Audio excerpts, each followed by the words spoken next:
Good evening, good evening, good evening. It's Thursday, still is the happiest place on radio at this time as a Thursday because it's time for Mek We Chat, where we get together and discuss issues that affect us across the region. Usually we have a big room full of suspects to talk about things, but our suspect seems to have been captured all about today.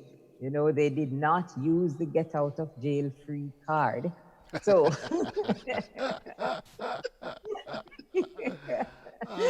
so they are in custody somewhere. So we have George Grant at the control in Grenada. We have Catherine over there in the UK.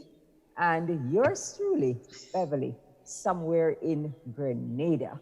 And I tell you what, it seems to be just us for now, except anyone else is able to join us. But guess what? The show has to go on, right, George? Absolutely, absolutely. I was so brokenhearted, actually shattered a few minutes ago when I heard from Margaret that something just came up spontaneously and she's not going to be able to join us tonight. And of course, you know that we had a note from Dwyer earlier on Mm-hmm. saying he's not going to be able to make it. I hope suspect in chief shows up. Yes, he reported that it seems there is some virus on his computer. So he's trying to get that sorted out, and he will join us as soon as that situation is fixed. Didn't you tell him to try and use some Vicks or something like that on his computer? Yeah, that is what he needs to do, you know? Yeah. Well, Yeah. So actually, I see Donna Joseph is already saying good night, and she says, "Good night to all the suspects. How the rest can escape custody and join you." Uh, oh gosh. Donna, they'll probably show up. They'll probably show up. Yes, I'm sure if suspect in chief gets sorted out, he'll show up. And with Athe, it's always touch and go because the situation in Dominica is still very unstable. So sometimes he has internet, sometimes he doesn't.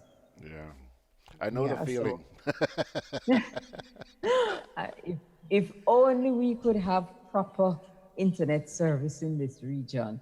But Dominica's problems go beyond just the internet service in and of itself. You Yeah, know, yeah. they have issues.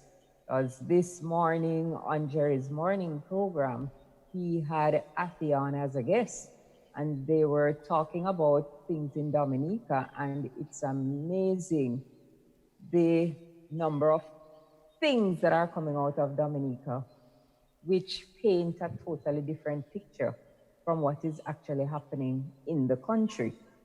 One that floored me was the whole news about the housing project and how many houses are being built for people. And Afi revealed that no, they probably have about 50 something units that have been completed overall. And it's just a lot of drama with that housing complex.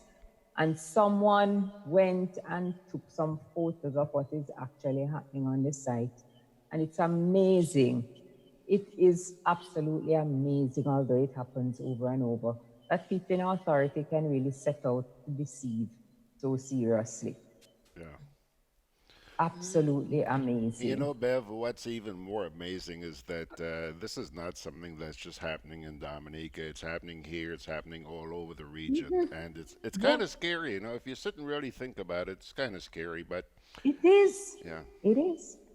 It's scary and it's unnerving because people in positions of authority, people in governance, people who sit in seats of power, they develop this mistrust. You can't trust them. yeah, So every time they come out and say something, you're inclined to double check and triple check. And quite often, when you go and double check and triple check, you find that it is just not true. It's yeah, just a twisted story that they're putting out. for their own benefit. Because this housing thing in Dominica, it's crazy. It's crazy. Because when I got a look at those photos that were taken today, and I look at the photos that have been distributed, you know, to say this is the housing complex, and I'm like, come on, people. Is this a housing complex which came about as a result of the storm they had a couple of years ago? Right. Because since Hurricane Maria in 2017, Maria was 2017, right? That big Category 5 storm that flattened Dominica. People are still living under tarpaulin. People's houses have not been repaired. The Prime Minister came out and said, we have no obligation as government to people whose houses have been destroyed. No, it's just unbelievable. This past humane, that's so inhumane. I mean, this is not even humanity. This is not, that's inhumane. And you know, the worst thing about it is, guys, when these disasters happen, you have international groups that pour in money, pour in all types of aid for the people. And then the Prime Minister who heads the government in Dominica is gonna sit on all the aid that come in, sit on all the taxpayers' money, and look people in the face and tell them, we have no obligation to help you fix your house. So what do they do with this aid that is coming into these people? What does the government do with the aid then? What I heard is that a lot of the stuff that came in to help Dominicans just sat there on the port. Things that were perishable spoiled. Other things just sat there and you know what's gonna happen. It's gonna be looted. It's gonna be stolen. It's gonna be given away. That it just falls into some kind of funny kind of situation because this stuff come in and it just was not properly distributed. It just did not get to people who are seriously in need. We had that happen here after Ivan. Yep. But George, from what I've seen in Dominica, from what I've heard in Dominica, and seen from photographs, because I haven't been there myself, but from videos, photographs, and other information that has come to me, it's 10 times worse than what happened in Grenada after Ivan. Oh boy, oh boy. Yeah, it sounds like that. It's really, really, really bad. It's worst of the worst in Dominica. When you heard artists speak, it's definitely, it's frightening. And you wonder, are we in the real world here? Who are we? Are we human? Why we are like that? Why we are so evil to ourselves and to each other? And you wonder what's going on. It's unbelievable. This thing couldn't be going on. Come on. Yeah, I can't wrap my head around it either. No, you can't. You can't understand. I don't know. Yep. So that is what is happening over there. And then they have an election coming up. I think it's next year, which is election. And the Prime Minister has announced a $72 million budget for that campaign in a country where the population is about 60,000. You're going to spend $72 million to run an election. You know, so that... Who says there isn't money out there? Oh, there's lots of money to go around. Money out there, you know, but where it is and in whose hands it is, that is where the problem lies. Because money has become a weapon. There's a note here. Weaponized. There's a note here from Donna. Donna says the same thing happened when Hurricane Ivan hit Grenada.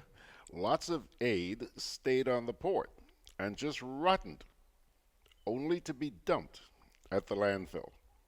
Yep. And there is no one single reason for this happening, you know, but at the core of it is mismanagement. Yeah. Because the people on the ground, and when Ivan hit, it was obvious. People on the ground do not have expertise in handling this kind of thing.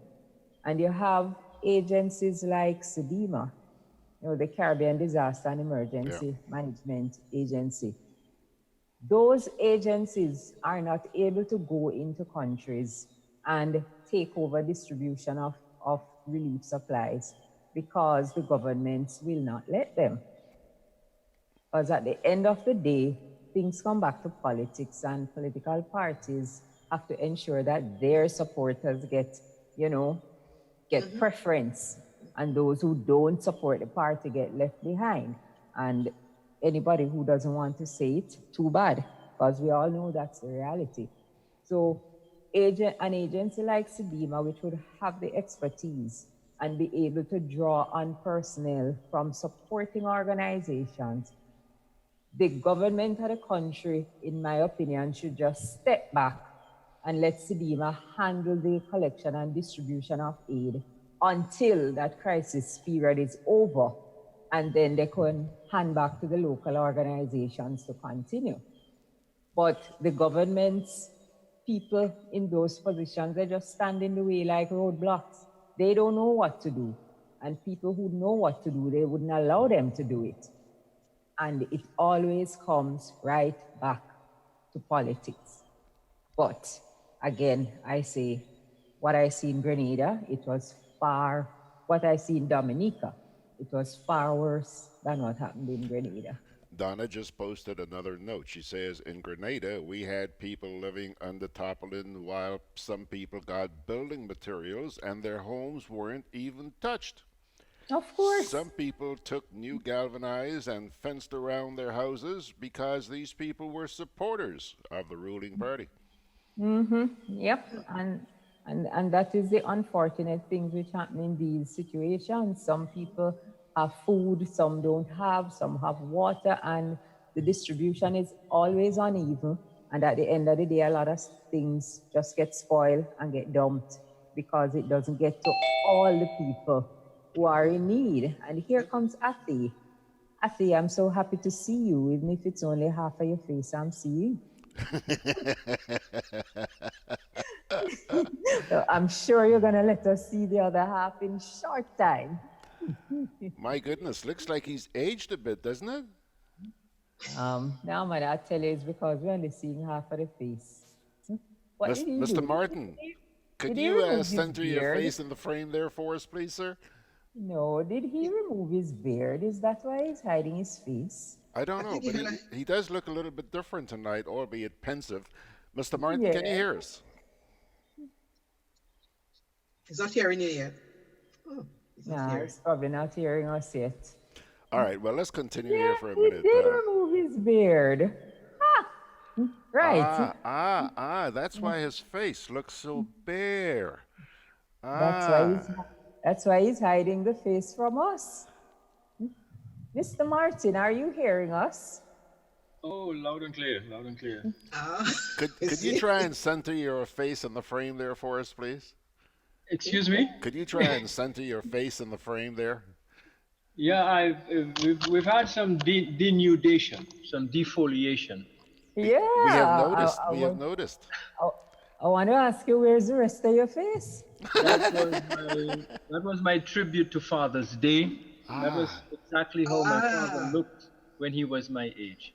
So I took all my hair off and I spent the day, confusing my friends. Oh, Straight past me and because I've had a beard for most of my life, my adult life. My. That's how he looked. You see the pimple here? That was his trademark. He said that was his radar. I wouldn't tell you what he was looking after, but that was his radar. If he pointed it at you, you appeared on his screen somewhere. Well, I'll cover it up. Actually, I can cover it up in case you have a... No, man, that's fine. That's fine. The fact is, you look so strange tonight. Somebody out there in New York who's listening to you says, maybe he's eating. True. Anyhow, good to see you, fella. Good to see you. Sorry to be late. Actually, Better late than never. very, very happy you're here because, as you can see, we're missing a few suspects. Where's Jerry? Jerry says there seems to be some virus on his computer, but... And Did he tell you that he woke me up at 5 o'clock this morning? Yes, we were just talking about that. Okay, all right. You know, as a matter of fact, I was just referring to a lot of the misinformation that has come out of Dominica, you know, especially relating to how people are recovering after the hurricane. Yeah.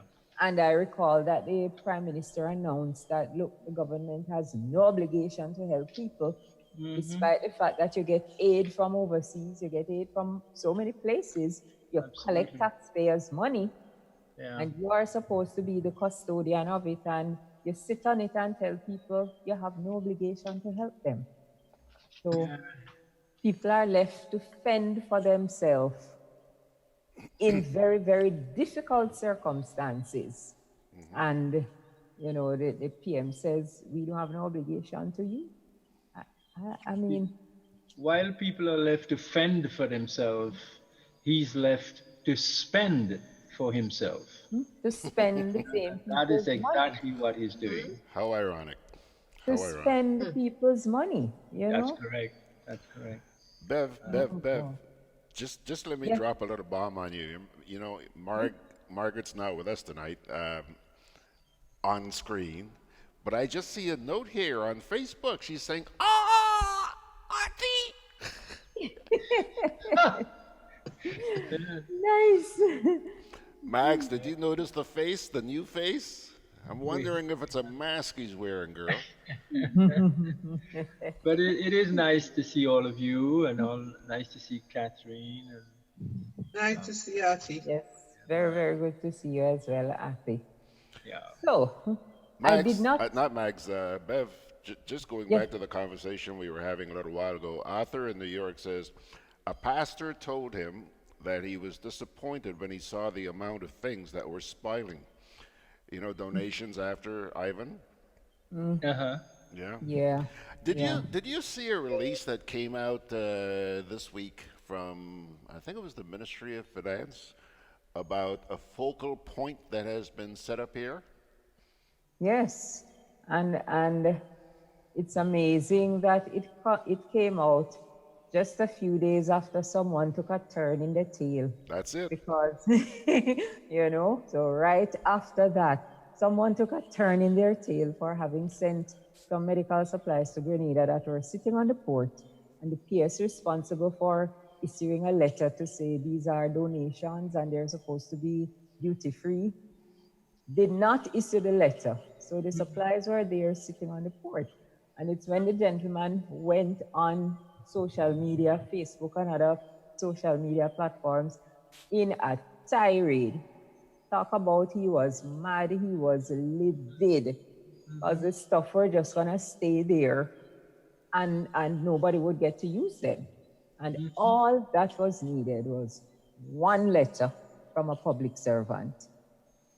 Yeah. So the letter was issued right after the public tirade, and hot on the heels of that, I see this news release comes out that there is now a focal point, you know, so if you have anything to send, there are 4 people there, I believe, George, and those are the people to contact.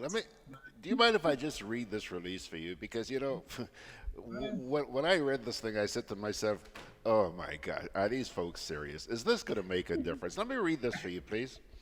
Sure. The government of Grenada has advised the public that a focal point donation desk has been established at the Ministry of Health for the coordination of donations of health supplies. The focal point is Director of Hospital Services, Dr. Carol McIntosh, who heads a committee of persons comprising representatives from the procurement and health promotion units of the Ministry of Health, as well as representatives from the diaspora. There are 4 guiding principles established by the Ministry of Health to guide the donation process. 1, donations of healthcare equipment should benefit the recipient to the maximum extent possible. 1. Okay.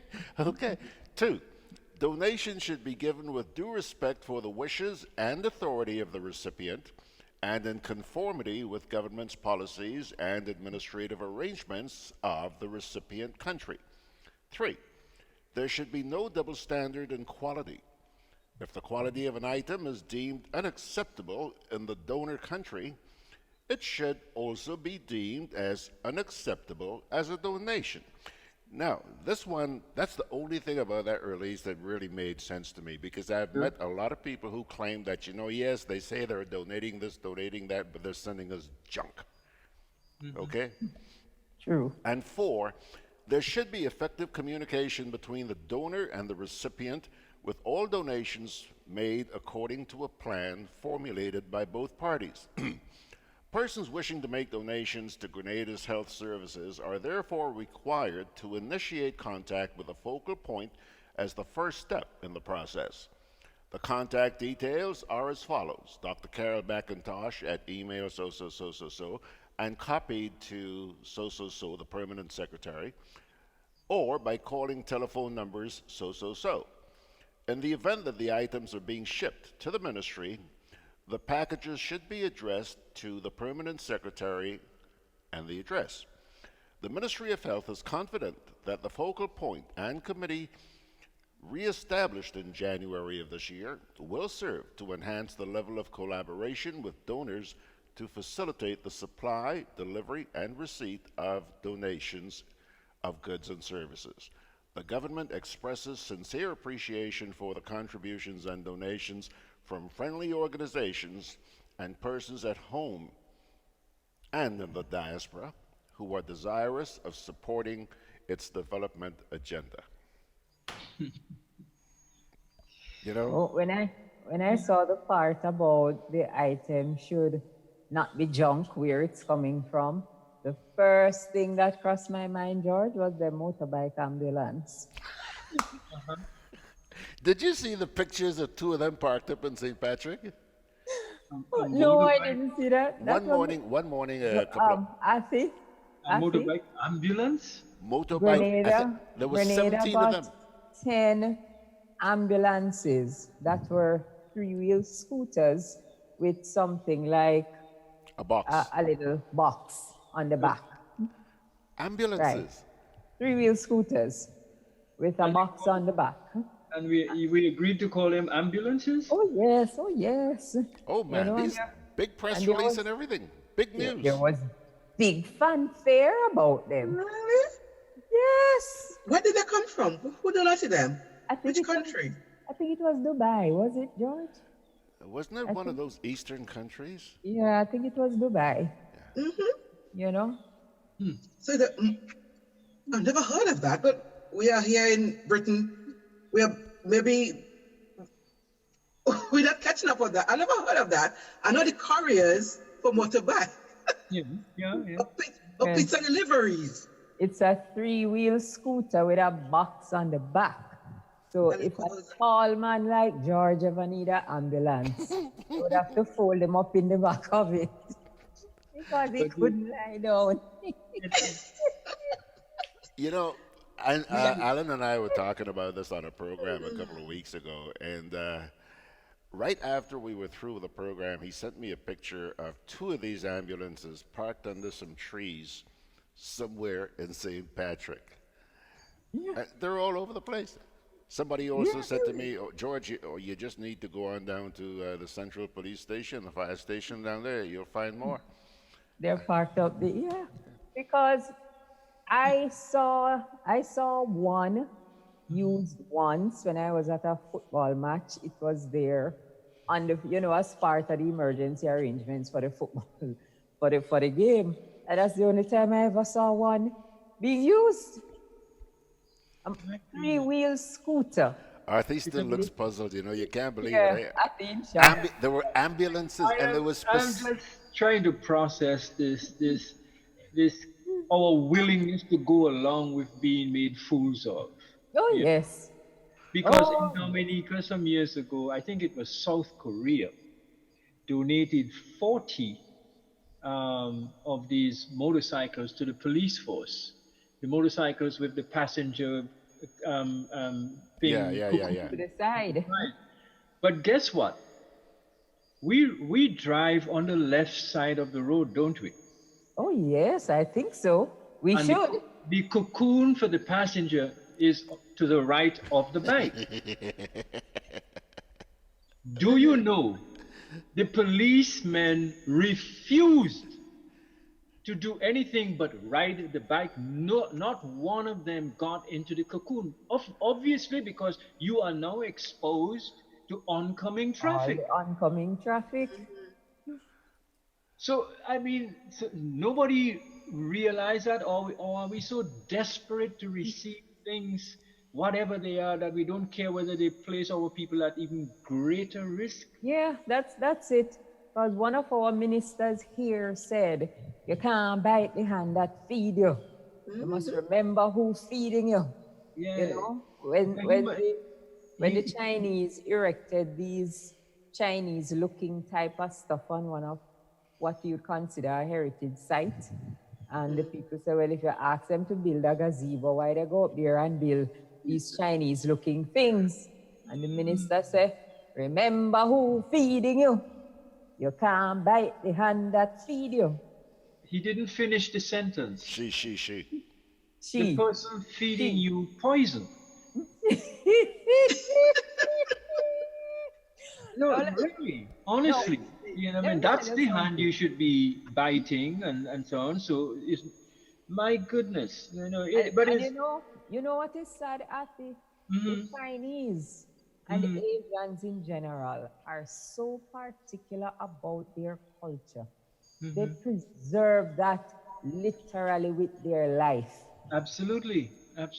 You could not go into any of these Asian countries and disrespect their ancestors, disrespect their culture. You cannot do it. Their identity of who they are as a people means everything to them. But they come here and try to impose their culture on us. And our minister tells us, you can't bite the hand that feed you. We are willing collaborators with this dismantling of our culture, our character, everything else. Yes. And I think this is the real disturbing part of these stories that keep cropping up in our region.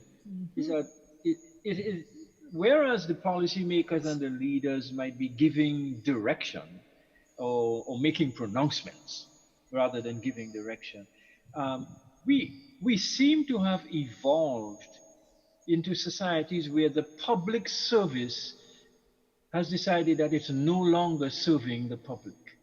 That's right. And I am becoming increasingly convinced that the dismantling of Caribbean culture and Caribbean civilization, if there was such a thing, could not happen without the full engagement and active involvement of significant members of the public service, because they understand the institutions, they know the procedures, the structures, they understand about regulations, on which side of the road you ride and which side of the road you don't, and so forth. And so they are supposed to be the safeguards looking after the interests of the public, whereas the minister might have gone to some country X and been offered something. Yes, offer it, but the procedure is you send the details or give the details to your public service, let them figure out what sort of configuration would make sense for the country. Exactly. But that does not happen. No. And as you say, we just become a dumping ground for whatever other countries have in their storerooms that they no longer require. That is taking up space in their country. Absolutely. They say, absolutely. Let's give this to Grenada, let's give this to Dominica, let's give this to Antigua, and we dress up and go out and have big ceremony to welcome the refuse from other countries. But let us take our first break here, and then we'll come back and continue the discussion. Juve chocolates, cocoa nibs, and cocoa balls from Diamond Estate Grenada are now available at Amazon.com, Amazon.ca, Amazon.co.uk, and GrenadaMarket.com. Try their sensational touch of nutmeg and a touch of ginger chocolates, 75% dark and rich, 100% pure cocoa, and their 60% dark and sweet chocolate bars today. Amazon Prime members enjoy free shipping on these orders in the USA, Canada, and Europe. GrenadaMarket.com. When you can't come to the island, the products of the island will come to you. This summer, make your dreams a reality with a Co-op Bank Summer Sizzle Loan. Get up to $20,000 and qualify for a chance to win a staycation at Silver Sands. Go on a vacation, enjoy the carnival season, have your dream wedding, or make home improvements. Make this summer sizzle with everything you want it to be.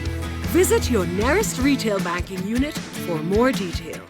Special terms and conditions apply. Welcome home. My name is Kizzy Marisha. I've been a confectionery maker 16 years now.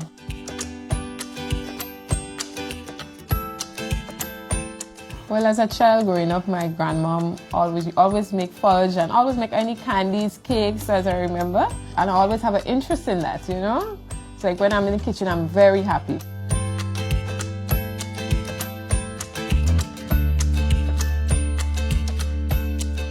If you're making coconut fudge, you just grate the coconut, you squeeze the milk, and then you strain it, and then you add your sugar, and then you put it to boil. And then after, when you reach a certain stage, you get thick.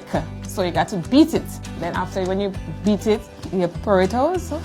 And then wait for a few minutes to get hard. And then you slice it, you cut it, and then after you break it up, and then you package it. Yeah.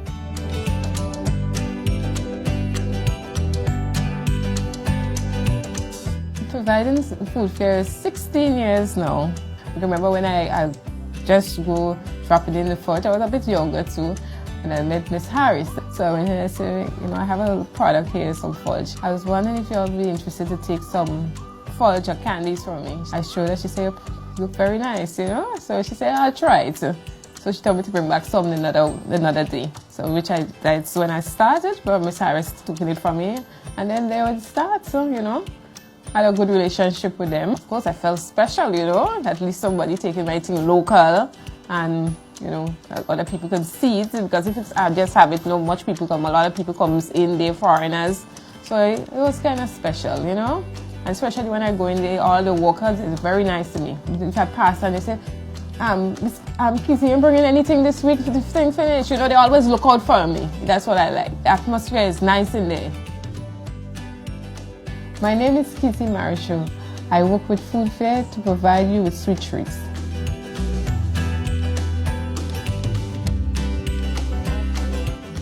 Money laundering in the Seychelles. Absolutely. Absolutely. Guys, watch for your cues, please. Watch for your cues, please. We're back. Okay, George, better just welcome us back and let's take it from there. Because you see this cue thing, it ain't gonna work tonight with Chief Suspect not here, you see? So, welcome back, everyone.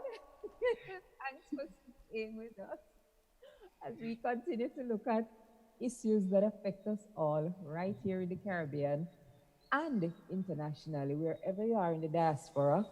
You know the way we are. We neighbor string cut a yard, and not many of us forget our home. Doesn't matter where we roam.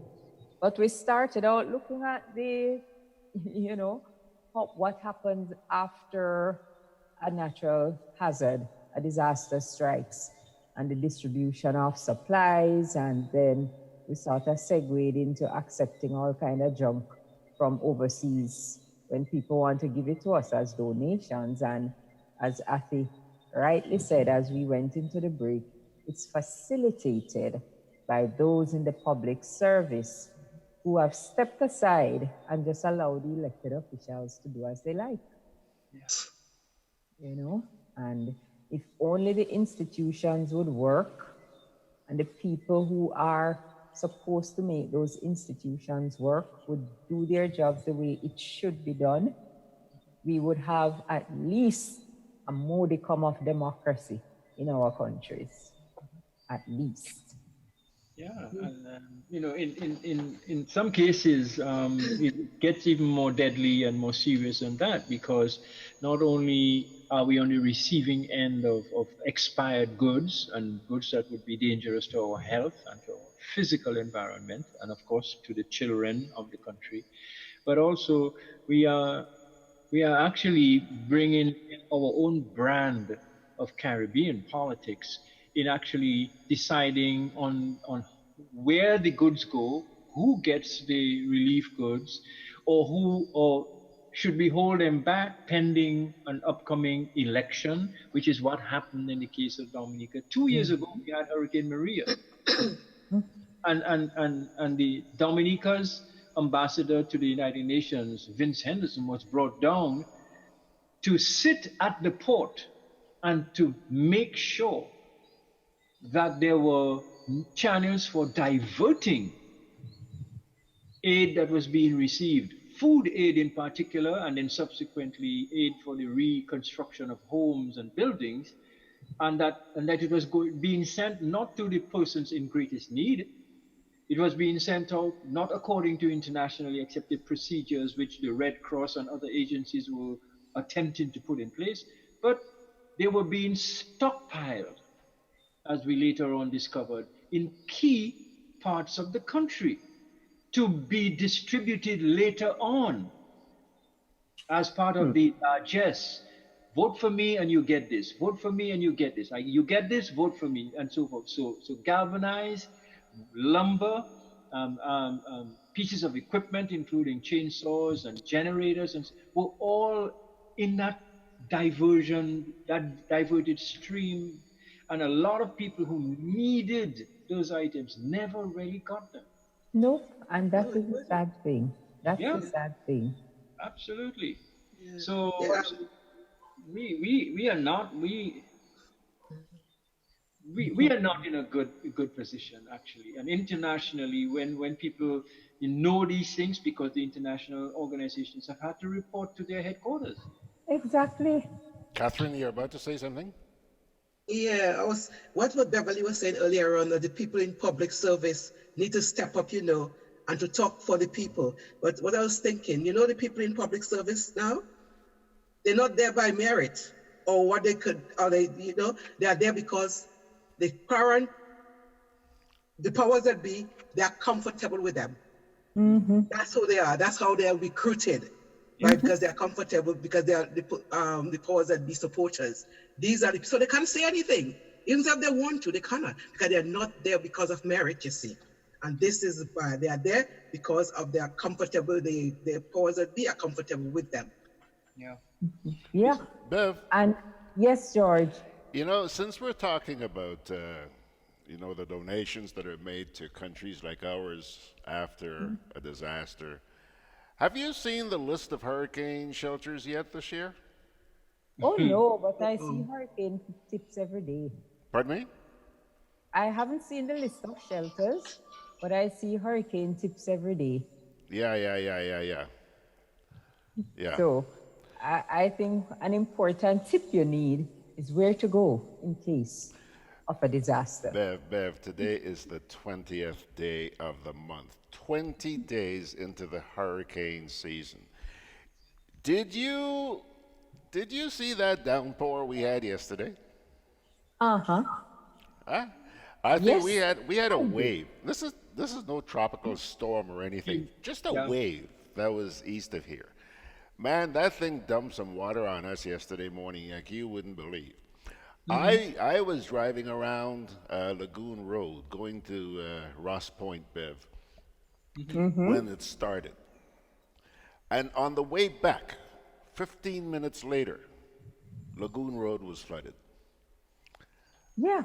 I didn't even want to think about what might have happened down at River Road. Now, what really appalls me about this, the first week after the hurricane, you would expect the shelters would be made known prior to the start of the hurricane season so that people can prepare, okay? if a storm comes, this is where I could go run and hide. Right? That never happened. The week after the season starts, the minister responsible for that, for disaster management or what, he says, you're going to have that next week. That was last week, Bev. Okay. We're ending another week tomorrow, Bev. But George, it's what we said at the top of the program. Our public officials make it so that we do not trust them. You can't believe anything coming out of these people's mouth. You are inclined to double check everything they tell you. If you're walking down the road and you see the road split wide open, and one of them come on the radio and say, avoid this road because it's split open, you're going to say, let me go and see if it's true. Yeah. Yep. But you know, we have this saying, of course, if your neighbor's house is on fire, you need to wet your roof, Yes. You know. So we've had these Category 5 hurricane events over the last couple of years. And so everyone in the Caribbean should by now know, and I think that's George's point, that we have to take early steps to prepare for safekeeping of our people, which means the shelters. We also know a shelter is not just a building. A shelter must have its own source of power. It must have water storage. It must have some basic medical medical supplies, etc.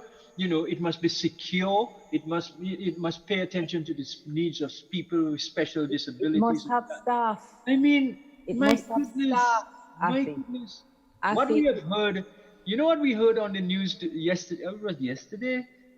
The step that we here appear to have taken is way ahead of you guys. We've announced that all shelter managers in Dominica this year will receive ID cards. I mean, I just... Artie, I have one that's just as funny, if not funnier for you. When the minister said during the first week of the season that the list would be released next week, he also went on to say, Artie, that they do have shelters. They do have shelters. But we're not going to tell you what they are until the others are ready. Apparently there's some that they were working on. Artie, Bev, you're laughing? Artie, if you have shelters, go to the public and say, Lord, look, deliver us from these mad people. Go to the people and say, hey, look, you know, in the event something happens, these are the shelters that are available. And when the others are repaired, we will let you know, okay? Mm-hmm. That's all. Oh. No, we ain't telling you none. And while you were going through your list, Athy, I was stressing on the fact that a shelter needs staff. And the staff has to be trained. With special training, You can't just drag people from anywhere and throw them in a shelter to work. Mm-hmm. You know, and we have 6 months of what we call a dry season. Yeah. 6 months to clean the drains, George, so that Lagoon Road does not flood 2 minutes after the rain starts. Mm-hmm. 6 months to clean the drains, 6 months to get the shelters ready, 6 months to train the staff, 6 months to make sure we have the medical supplies, 6 months to make sure we have water storage for the shelter, 6 months to make sure all these things are put in place. We have a ministry with responsibility for disaster management. Mm-hmm. And we have 6 months in which to get these things ready so that by the 15th of May, you can call a news conference and outline everything which is happening. Absolutely. But we seem to think something is wrong with that kind of efficiency. Yeah. But shouldn't the idea be prepare for the worst and hope for the best? Yeah. Exactly. We know we live, this is the Caribbean.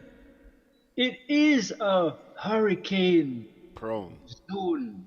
So something's going to happen somewhere. We don't know where, unless these guys have a crystal ball that tells them where the hurricanes are going to hit. And just like what happened with Maria in 2017, Athy. Yeah. If shelters in Grenada were ready, Grenada could have said to Dominica, all right, send we're going to come and pick up 50 people and keep them in our shelters until you get over this immediate crisis. Granted, it would have interrupted schools and whatever, but it's a disaster. You have to help your neighbor. So you say, okay, we have to close school for a week. We have to close this particular school for a week, or we have to do whatever, but Dominica needs help. We're taking a few people, putting them in the shelters, but I don't know. Anyway, we have other things on the menu. We didn't even have disaster management on the menu, except for the Tradewinds exercises in St. Vincent. And St. Vincent suspect is not here to tell us about the fabulous exercise they had, simulating the eruption of volcanoes in St. Vincent.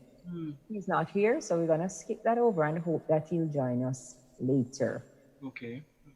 But also, I was anxious to hear that report myself.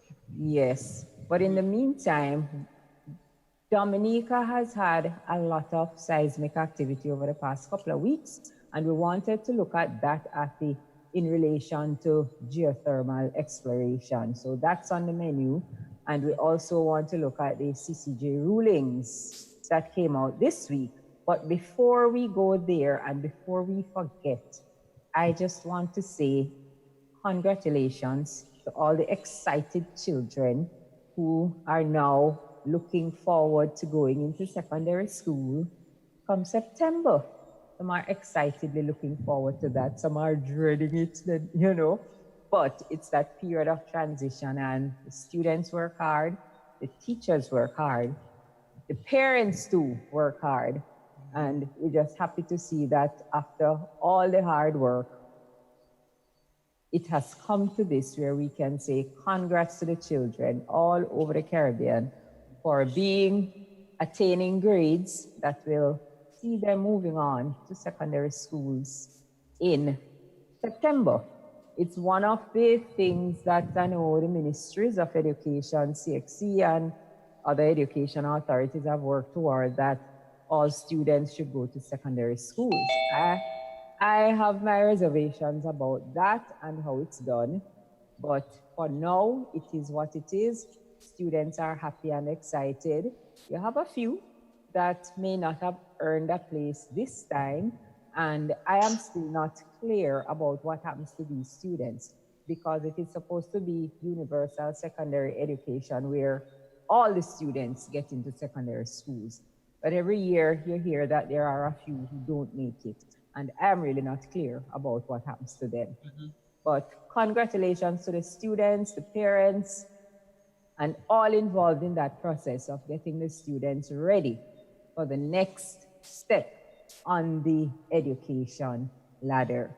And I must highlight as well that over the past maybe 2-3 years, we have seen that what we call the public schools have been coming into their own as far as the top higher passes are concerned. Once upon a time, it was the private schools first and then the public schools. But now you're seeing that glorious mix of public and private schools attaining number 1 positions, number 2 positions. And I think it's good for the overall, effectiveness of the education system. And we'd love to see this translate to the secondary schools as well, because I know it's the same in every single country. And here comes Suspect in Chief. Welcome, Jerry. But it's the same in every country where you have some secondary schools that are seen as the cream of the crop, and those are the schools that all the children want to attend. And then the others are, not rated as highly. And everyone wants a transfer. If the child is sent to the school, they try to get a transfer and all the rest of the drama. So I'd love to see that comfortable mix going to the secondary school, so that wherever the child is placed, they're happy and they can function and they can do well. Bev, I saw a couple of other good things coming out of this year's CPE results. First of all, they had more passes this year than they did last year. Yes. In the prevailing climate here, I think that's very encouraging news. The other More thing... what, George? I didn't hear. More passes? Yes. Percentage pass was higher. the percentage pass was higher this year than last year. The grades achieved were higher too. But passes to what? I mean, while I celebrate with the children and and the families and so forth, Bev, I must ask myself, and we should be asking, okay, what are they graduating to? I'm talking about the high schoolers now that have graduated. Because we know the situation. Thousands of young people, 17, 18 years old, are graduating from high school. They're wearing their gowns and they're doing the whole 9 yards on that. What's the future? What have we in place for these young people? How do we know and how do we prepare them to be our scientists, our musicians, our drivers, our engineers? In other words, what is it? Yeah. Wait, draw breaks. You're talking about skills. Our education system, no business with skills. We're academics. Well, we're condemning the life of what? That's why we don't have drivers and plumbers and contractors. We don't have anybody to build a house, to fix a pipe, to fix a car. How long we have that situation? How long? And we have been going there for a long time, since we start pushing the education thing, since we start to grade jobs, and some jobs are not graded, are not given a grade A, because if you're a mechanic, you're something less than a doctor. And if you're a plumber, oh my goodness, you're something less than a lawyer. And if you drive, and if you're a truck driver, don't believe that you are in the same category with a civil engineer. Absolutely not. And we categorize and stigmatize professions so that everybody wants to be a doctor and a lawyer, because that's the only way you get a little prestige and get society to look on you as if you are somebody. Well, what if you look at the doctors? Dr. Ralph Gonzalez, Dr. Keith Mitchell. I mean, come on. These are the doctor models we're holding up for our children. Come on, people. Let's get serious. Let me tell you something, Afi. A few years ago, they had a career day in St. Vincent among, it was small children. Right now, I can't remember if it was primary school, grade 1 and 2, or preschool, but the children were small. And one of them, his career was that he wanted to be the prime minister. But you know what his depiction of prime minister was? Someone riding in a big car with half a dozen gunmen around him. I was shocked. Jerry, we're not hearing you. Jerry, I'm not hearing you. We're not hearing you. That used to be the depiction of a drug lord. Yes. So what the kid has learned is that it's drug lords who are running our country, criminals. Yes. Oh, when I saw that depiction, I was shocked. I was embarrassed. I was so sad. And if that was my child, I probably wouldn't send him back to school for the rest of his life. Yeah. Listen to this. Some time ago, I think when George used to run this post-cabinet briefing on the radio, and I was listening to this minister speaking, and he's come across, his vocabulary is like what you will get in a first grade. When we get it, we go give it, and when we give it, we go get it. And I thought, oh, please, hang on. And I said, but this is what you learn, little three-word word, got, to get, F-85, R-T-Rad. This is kids' vocabulary. And I thought, it's really gonna kill me. Get it, we go give it, and no, please. And I said, you got to call these people the honorable, please. These people hasn't developed the communication skills they need. They needed skills. No communication skills yet developed. And I was quaking. I wanted earth to open and swallow me. I said, this is my Grenada? No. I was so embarrassed. But Catherine, myself. Catherine, remember that the bar which is set for you to become a member of parliament or a member of cabinet, that bar is very low, you know. And that bar is not something you stretch up and reach for. Anybody can walk over it. It's a limbo bar. Beverley, a few years anybody can step over it. Exactly so. A few years ago, Beverly, back in the days of Chime, I used to do a program here on a Saturday afternoon with youngsters. You know, some of these kids ranged anywhere from like 7 to 10 years old. I had some who were maybe 10 to 15.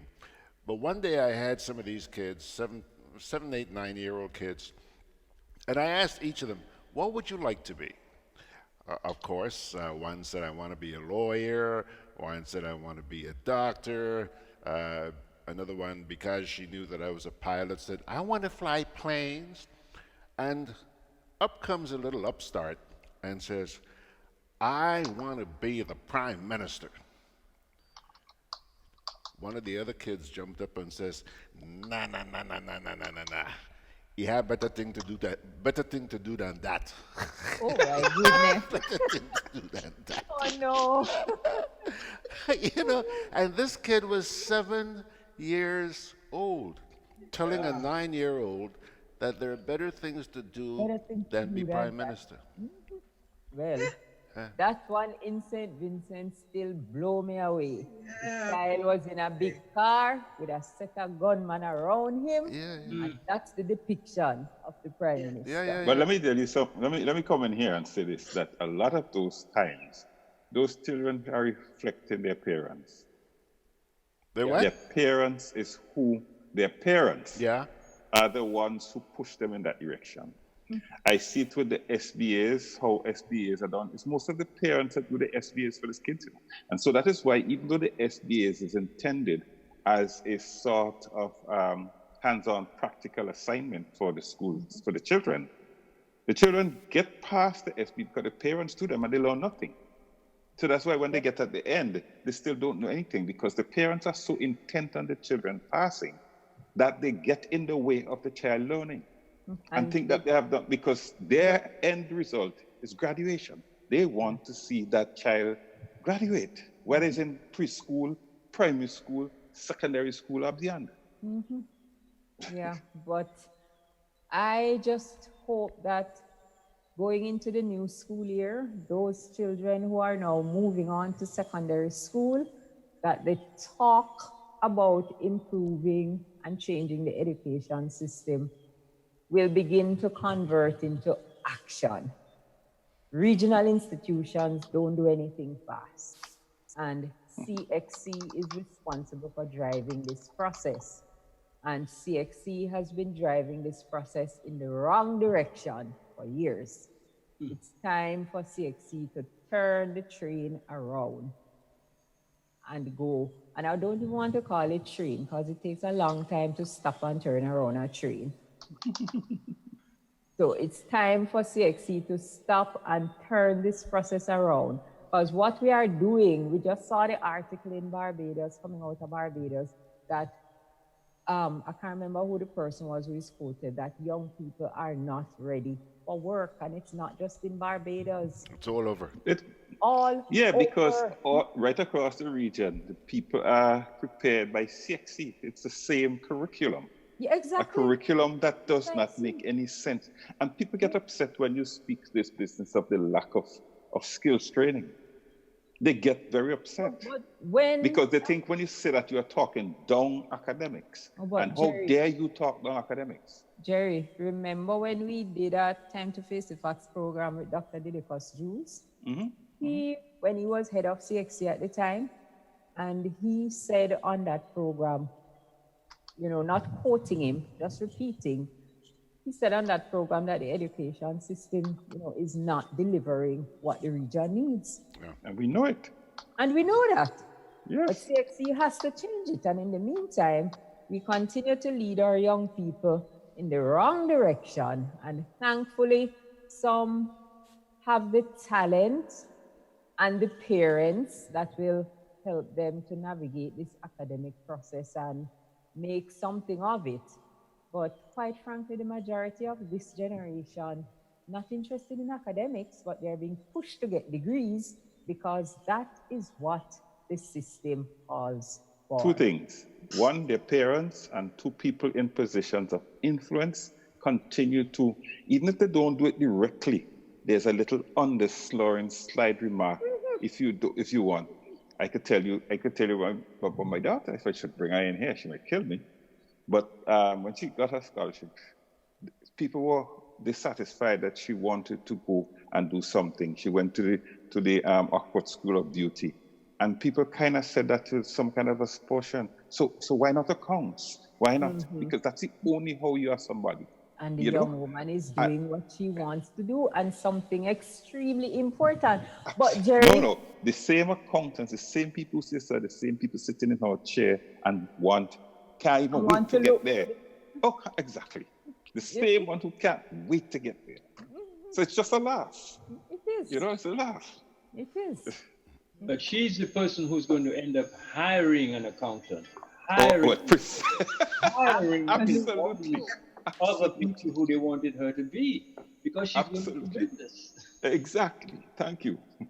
And until we get out there and start to speak to this issue in very clear terms, And I remember years ago on a talk show, that's early days when I got into radio, it hit me. Because at one time people were prancing up, and I said to them on the radio station, I said, listen to me.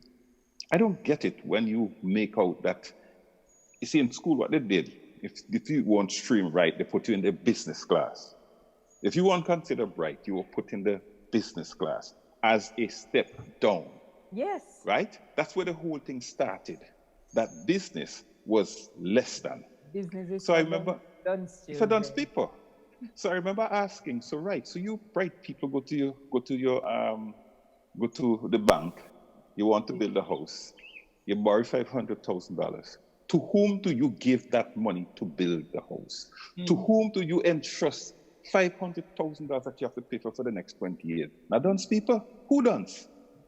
And the carpenter is dunce, the mason dunce, the plumber dunce, but you are going to commit that $500,000 to these dunce people to give you a fancy house that you have to pay for in 20 years. Who is really the dunce person? Right. And grief, man. as we close off on CPEA, I remember, just want to share this with all of you as Jerry talk about the business class being the step down. I remember when I was in high school, and when we got to fourth form, where I ended up learning to type because I couldn't stand my Spanish teacher. And Spanish and typewriting were at the same time, typewriting was for the dunce children. Yes, Spanish but it got to a stage where I just couldn't stand the woman, and I stopped going to her class. So I would ease over to the typing class, and that is where I would spend my Spanish period. And guess which skill I use more now? Thank you. Thank you. I have a keyboard in front of me every single day. I certainly don't have Spanish in front of me every single day. When I had a job that I had to learn to type as a telegraphist, my father was the person taught, what kind of shishy thing you're doing? Right? He actually said it, and I remember feeling very upset about it.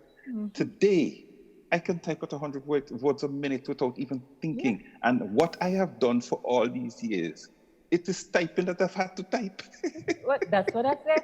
There's not a day of the 365 where I don't have to use a keyboard. So if I had stayed in that Spanish class, I mean, not that anything, absolutely, learning a second language is great, but my keyboard serves me better today than Spanish does. And thanks to Google, now I can speak Spanish without having to endure my Spanish teacher. But Jerry, before you came on, we were looking at disaster preparedness, and all of that, or lack of preparedness in the region as it is. And we wanted to hear a report on the Tradewinds exercising. Bev, could we take a break before we get to Jerry? Of course. Oh yes, Yes, that's a break time. The time creeps up. Yes, please. And before we go to the break, there are a few comments I want to share with you guys. First of all, Petra Andrew Thomas says, all over the world, not just the region, bigger countries are focusing on trades too, to balance education. Exactly. That's exactly what you guys were saying. And she also... I would more say, George, I'd more say to balance development, not education. Yeah. Because what is happening is that we're not getting the skills to develop our society because everything is academic. Yeah.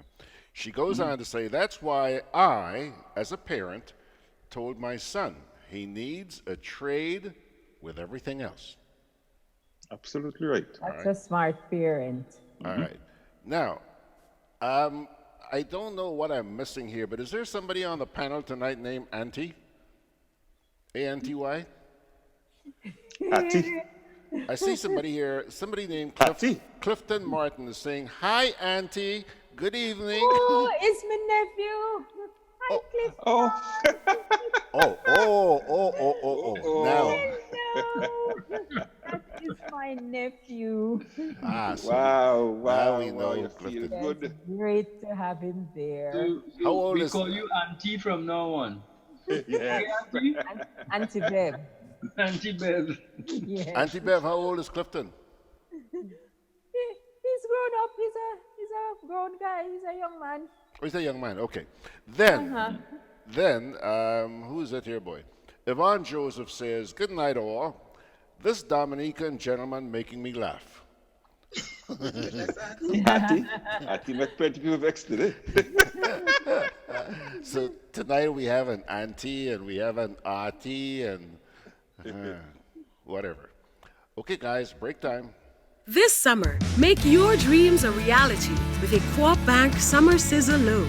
Get up to $20,000 and qualify for a chance to win a staycation at Silver Sands. Go on a vacation. Enjoy the carnival season. Have your dream wedding or make home improvements. Make this summer sizzle with everything you want it to be. Visit your nearest retail banking unit for more details. Special terms and conditions apply. Welcome home.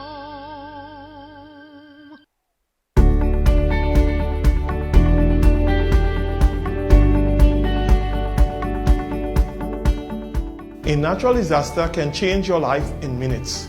Preparation is the best protection for your family and business. Prepare now. Create a disaster plan and make sure everyone knows what to do. Store water, non-perishable food, and medication. Remember basic emergency supplies such as batteries and flashlights. Trim overhanging trees. If trees near power lines are unsafe to trim, call GRENADAB at 237 for assistance or advice. Install surge protectors to safeguard your electrical devices against outages and intermittent surges. For more information, visit grenadac.com. GRENADAB, energizing our Grenada.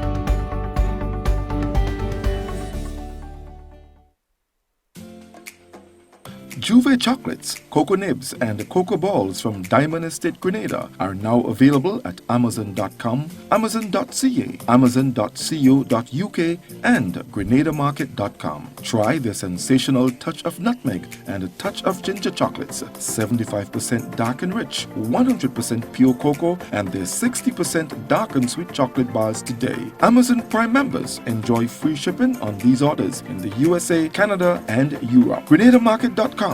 When you can't come to the island, the products of the island will come to you.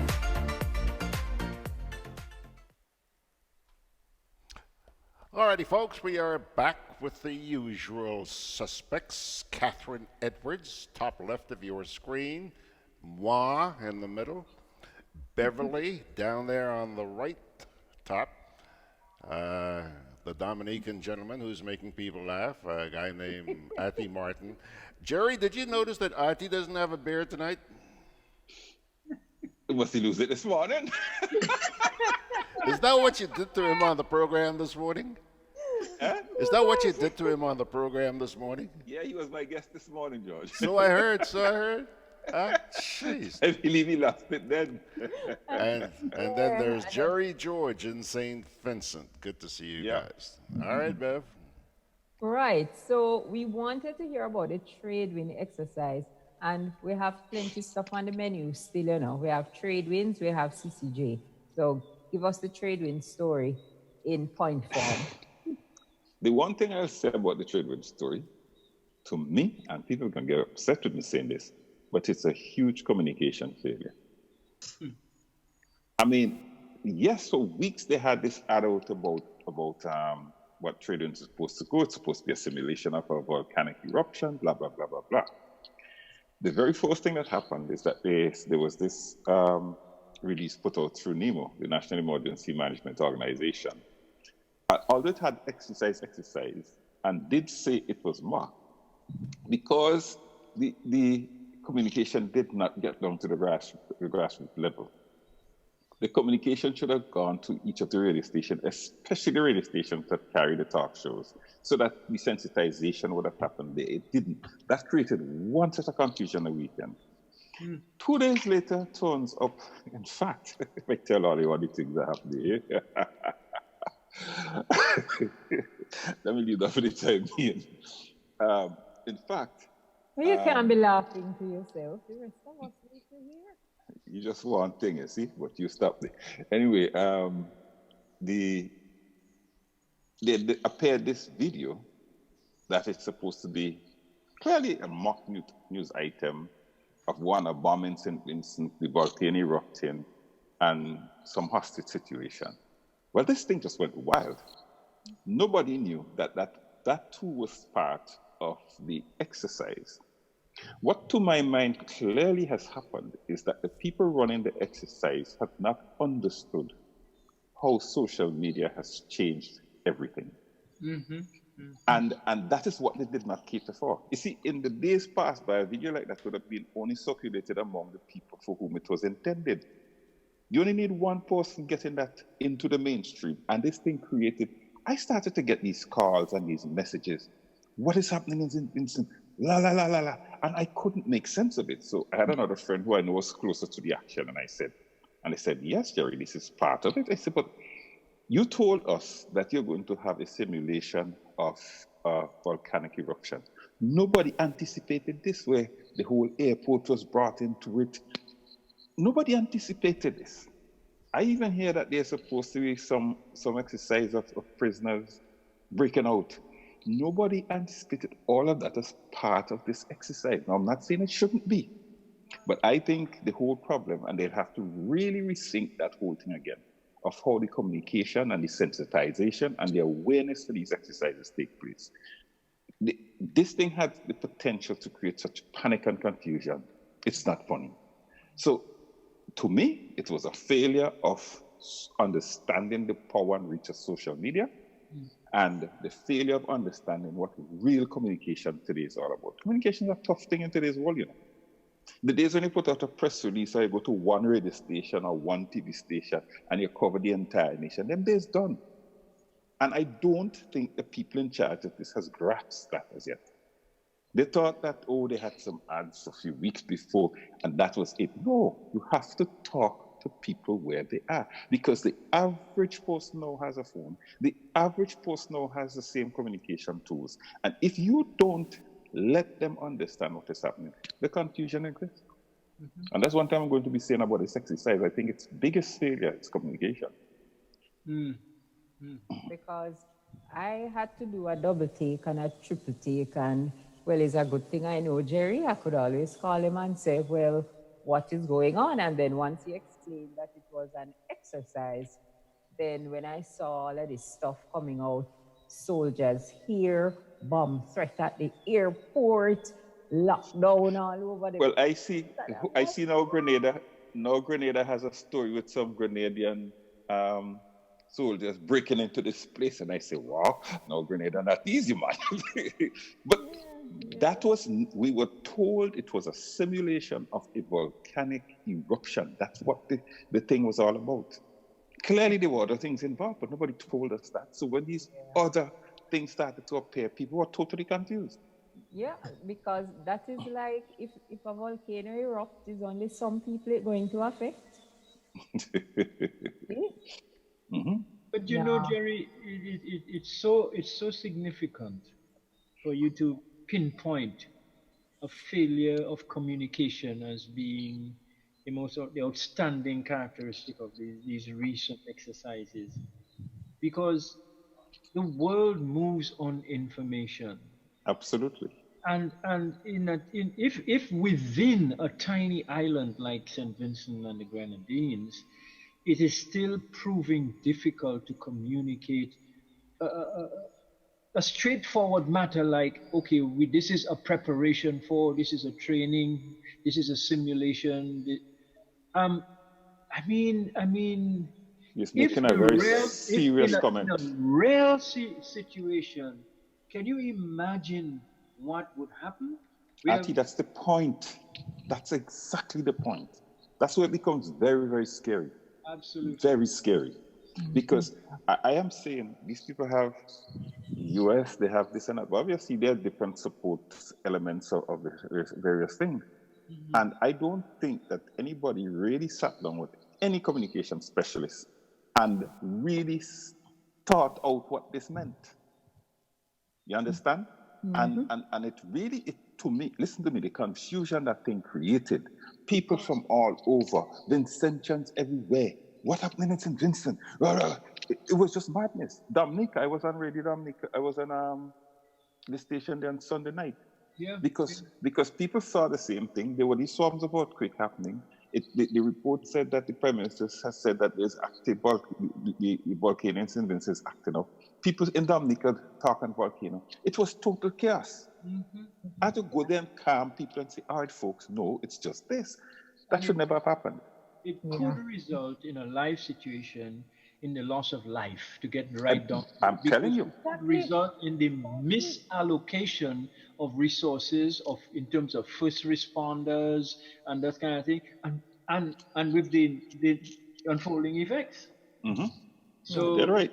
So we talked earlier about skills, and communication is a skills. You have a ton of people these days who brand themselves as communications consultants, and they have not a clue about what communication is and how to do it effectively. And in this day and age, when messaging is so easy, this is when you need communication specialists to handle this type of communication and any significant type of communication. It's not an easy job. But it's the kind of job that people think anybody can do it. Anybody can. When I look at the PROs for organizations and all that, I usually just have a good laugh. It's a job. And that is why a lot of organizations get nowhere, because they think anybody can become. If you can write a good letter, or you could put string two words together, then you're a good PRO. You don't even have to be, Jerry, stop it. You don't even have to be able to write anything. You just have to be somebody who everybody knows. Everybody knows. That's correct. It. You're qualified to be a PRO and a communication specialist. I see it all the time. All the time.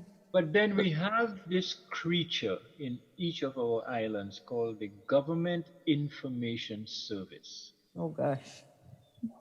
And they seem to believe that the most effective, the most important indicator of effective information dissemination is controlling information. Exactly. Which is the exact antithesis, the exact opposite of what communication is supposed to be all about. When a society, small as ours are, is subjected to control of information, where a government owns and controls a radio station, a television station, and they decide even what gets on air on private stations, because some of the private stations end up being in their back pocket. But Ati, the thinking that today that you can be the gatekeeper and you can control is flawed thinking. Absolutely. Those days are over. They're done. Forget it. It's not coming back. The horse has bolted. And so that is why a lot of politicians get themselves in trouble, because they think that they can still be the gig. And you know what is even sillier and more irritating? When they come out and say, everything you're hearing out there is false, it's fake news, nothing so. Yes. But they would never give you the correct information. No, they're not telling you what the truth is.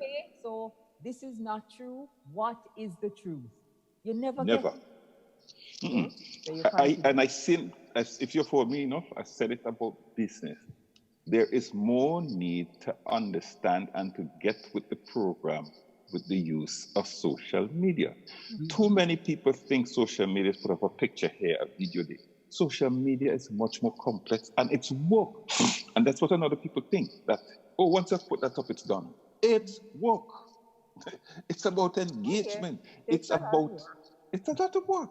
It's about engagement. It's about meeting people. It's about being able to, because you now have access to everybody, so to speak. Yeah, I remember having a running battle with my boss in a company where I used to work, because we wanted to launch this social media thing. And my first question was, so who's going to manage it? Because the thinking was that, okay, just put it in the department and somebody can deal with it. And I said, no, it doesn't work that way. You need somebody to manage it. And if we don't have personnel to manage it, then we're wasting time in launching it. And exactly. And it was a running battle because, I don't think they get it. They probably think. No, there are about 5 minutes I could tell you about that people have about social media. One of them is that you just basically put stuff out there and everybody will get it. People like to talk about something on the internet being everybody in the world seeing it. Right? It's just 2 nights ago, literally 2 nights ago, I had to ask a young lady why she thinks everything on Facebook I see. Yeah, because they do think so. Secondly, the other thing they have is that, that is for young people. Give it to a young person. There are lots of young people out there who posting a lot of stuff, but posting stuff is not what matters. There has to be a strategy that is employed, and you have to know the strategy. And the thing is, with Facebook and all the others now, they're changing a lot of stuff. Like, for example, one of the recent, everything changes. Don't bother going to the examples, Jerry, because we're running out of time. All right, okay. Go along. Seismic when I run the course, all you come. About the seismic activity and geothermal exploration. I think we'll spend a little bit of time on that, and then we want to go and look at what the CCJ said about the no confidence vote in Guyana. Get away, Ati. Well, just to make it very brief and to the point, we started developing our geothermal project here in the 2005, 2006. It began in earnest about 3 or 4 years later. In 2010, there was the first environmental impact assessment study done for the project.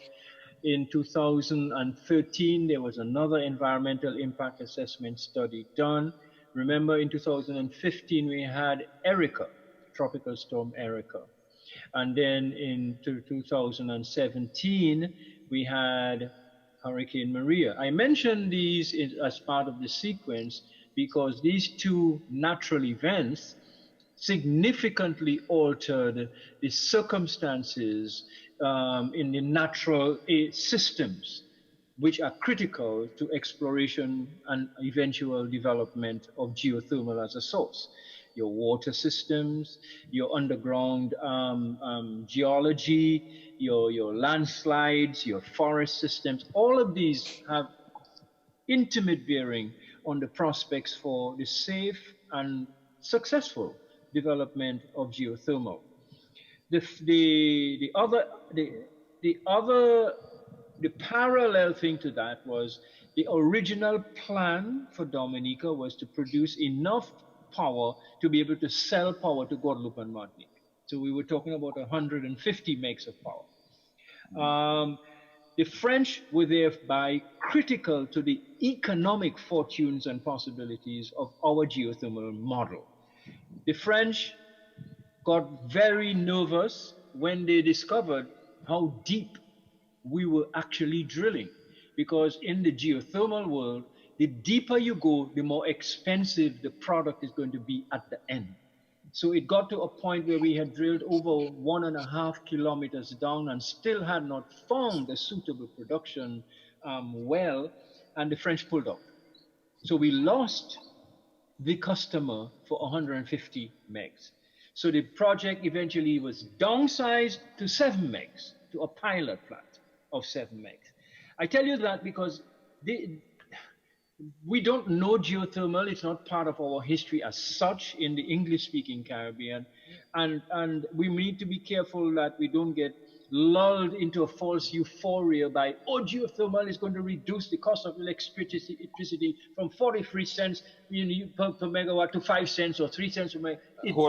Hold on, Ati, because that was the first statement made by the CEO of Vinlek and St. Vincent on the day that the project was open. The first statement that what do you call the tax again? You put on the fee that fuel tax. The fuel charge.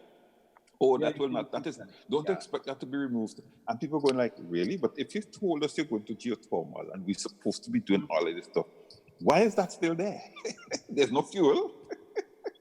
But the science. So you're right. The science and economics of geothermal development, which is contained in a geothermal handbook prepared by the World Bank and a group of other countries, says that you will only see a significant and measurable decline in the cost of power from geothermal if you're producing 50 megawatts.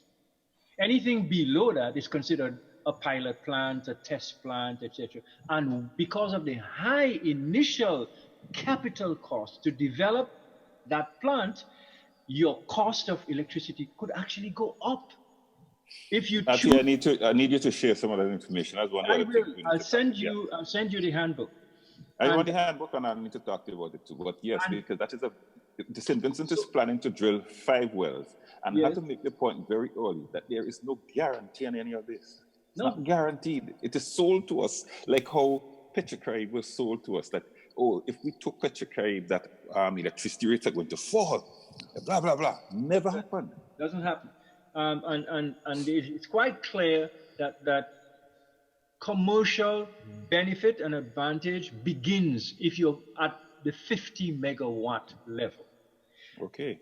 Another consideration is that, yes, you're drilling 5 wells. We drilled 6 wells in Dominica, but there was only 1 well that appeared to have the potential, the reservoir potential to drive a 7 megawatt plant.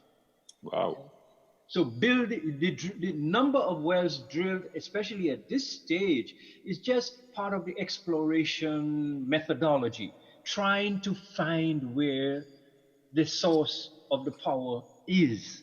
It bears no relationship at all to the eventual cost of the power from that source to the consumer. None at all.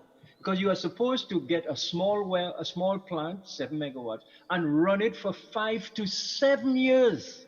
To get a sense. To prove the resource, and then you can talk about scaling up or building or drilling other production wells that would get you to the 50 megawatt production output, which is where your population begins to feel some of the benefit from it. So that's it. The other thing is, geothermal is based on the heat power of the earth.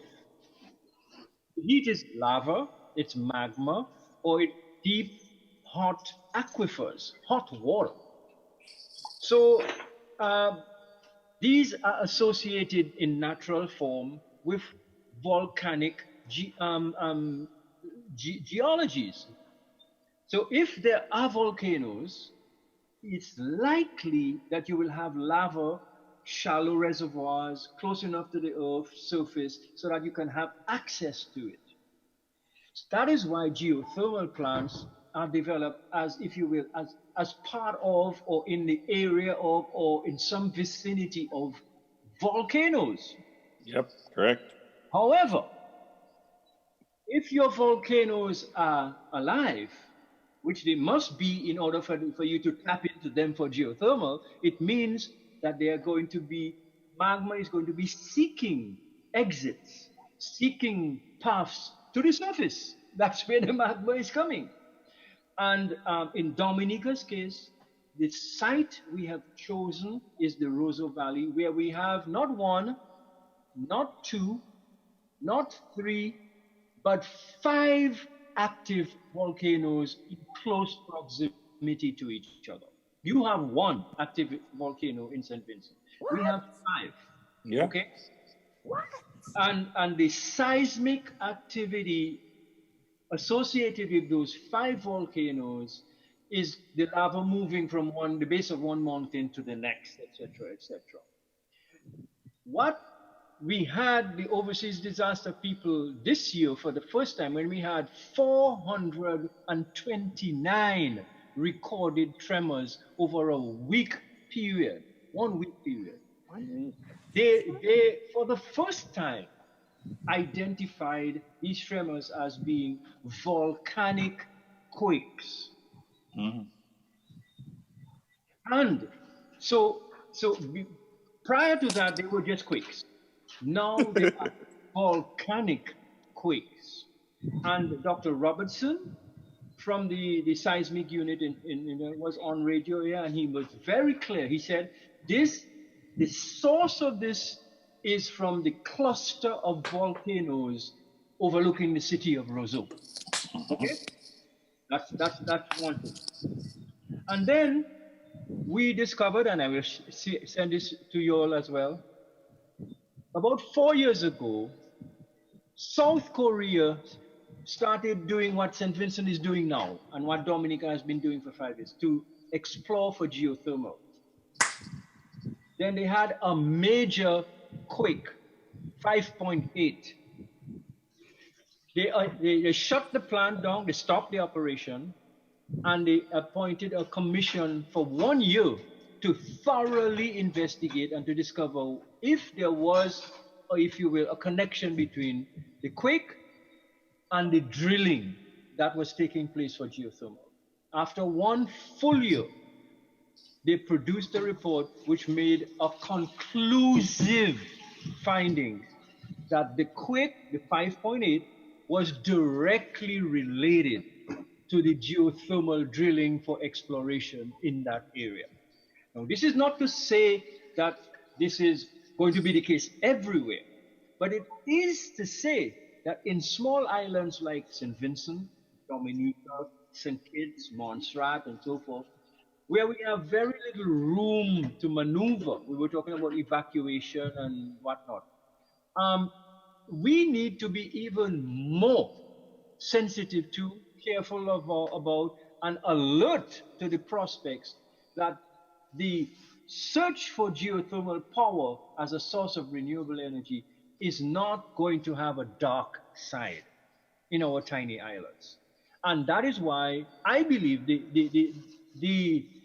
response and the answer and the solution is that we must never do with renewable energy what we did with bananas, which is to depend on any one source of power for the majority supply of our energy.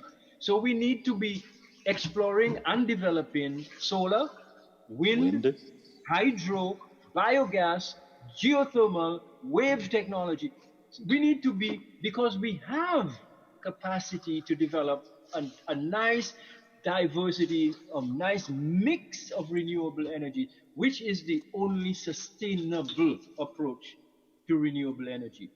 Ati, tell me something, Ati. Mm-hmm. I know you moved, and that was part of the reason that stopped what was happening in Dominica. What exactly did you do? Moved what? Did you make some kind of a protest or something? Because I heard years before I even knew you that you were one of the persons who was in strong objection to it, and a court injunction thing was involved. I was one of the proponents of geothermal alongside the other renewable energies, but according to the well-established guidelines and principles for exploration and so forth. And then I became a really aggressive, opponent to the way in which we were going forward with it. Good. That's what I understood. Also reviewed the environmental impact assessment study, which actually, these are huge reports. This is one of them. This is one, right? And reviewed them and discovered some major omissions, major flaws. They did not do a subsurface hydrology assessment. And so in a 2018 report, we are now discovering what we were warning, is that in fact it is highly likely that after you pull up material to drive your production plant, you have to move that slurry to what is called a re-injection well, because you have to put it back in the earth. The problem with us, because of our terrain, because of our rainfall, is that a lot of that slurry, which will now have arsenic and other toxic microelements in it, could end up in the Roseau River. And so, clearly choices have to be made. Yes, it would be desirable to have geothermal as part of the renewable energy mix, but it must be done right. It would be desirable to have wind turbines, but you don't go and get old pieces of wood and galvanize to build wind turbines. Wind turbines have to be built properly with the right materials and designs and so on and so on and so on. So, yes, I do believe we have to protect these islands and their natural resource systems. Otherwise, if we lose it, there's no future for the children. There's no future for anybody else. 5 volcanoes would act in unison if God forbid, there was an eruptive event. Okay? And that would do again to the Roseau Valley what had happened when the valley was first formed. It would release such a huge amount of ash and rocks and lava that the entire Roseau Valley would be covered maybe to a depth of half a mile, which means that being the capital city and the largest area of settlement, that being where you have your government headquarters, where you have your sports stadium, where you have your main hospital, you have the state college, you have 3 or 4 major secondary schools. How are you going to deal with an eventuality like that? So I don't know if the Tradewinds exercise could, shed any light on that kind of disaster scenario, but that's what Dominica would be faced with if we keep on trying to do this for political as opposed to, the real reason. And I would say to anybody in St. Vincent, a lot of what is happening with respect to this is political, because elections are soon. So you have to start to stack up things that give you some meat to campaign on. And lots have never been said to us, the public, about this whole thing. We just had one big fete time. You should have heard the ad for the opening. It was like a fete. Come to the fete. Come to the fete. Basically, that's what it is. And nobody had the time to sit down and say to people, what exactly is this about? And it's a violation of the 1992 Development and Planning Act approved by all the OECS countries, because that Development and Planning Act requires constant public engagement, consultation, monitoring, and reporting. Constant, because of it. So we need to be very careful, and even at the risk of sometimes appearing to quote unquote stop a development, you want to stop a disaster from happening. Because that's what I heard you were accused of, that you stopped the development. That's why I said I didn't even know you in those days. No, but I used to hear about this fella Atherton Martin. What I was referring to was I stopped a copper mine from coming to Dominica. Oh, a copper mine it was? A copper mine. And that was under the United Workers' Party, by the way, not the Labour Party. Okay. Because they had found a company in Australia, the largest copper mining company in the world, called Broken Hill Proprietary. And they were bringing them to Dominica to dig a hole 4 square miles wide, looking for copper and gold. because copper exists geologically in close association with gold. That open pit mine would have been in the center of the island. You drive through that area every time you come from Melbourne Hall Airport. It's our central forest reserve. Would have destroyed 8 of the major rivers of Dominica on the east and west coast, and totally polluted the forest system of the center of the island. So we stopped it. Yes. Okay. I know. Okay, I got it clear in my mind now. Well, let's take our last break. Suspect in charge. And when we come back, we look at those CCJ rulings. How do you think, do? My name is Kizzy Marisha. I've been a confectionery maker 16 years now.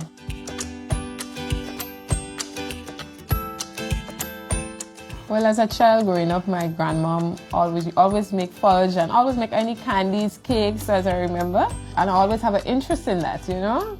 It's like when I'm in the kitchen, I'm very happy.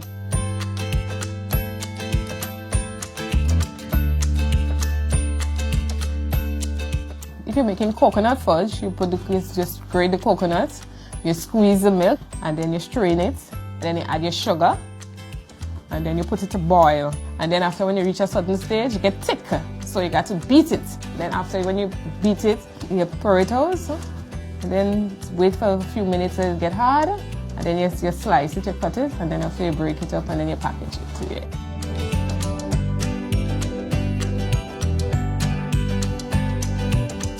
Providing food for 16 years now.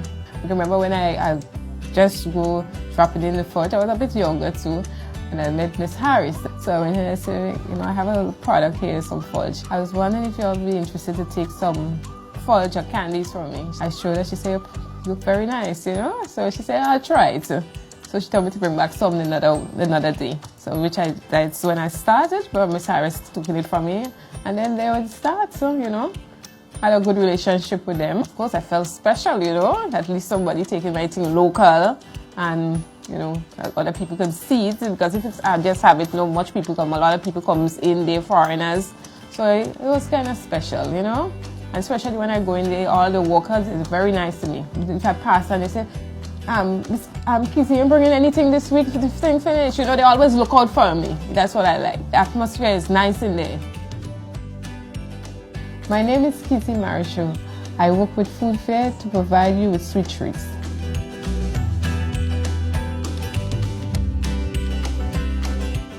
This summer, make your dreams a reality with a Co-op Bank Summer Sizzle Loan.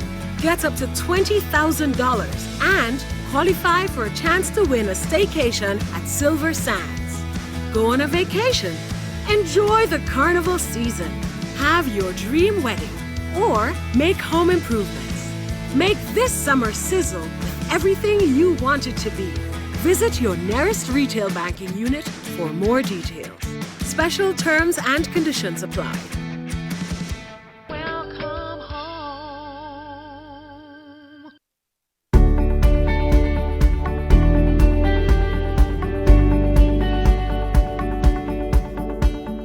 A natural disaster can change your life in minutes. Preparation is the best protection for your family and business. Prepare now.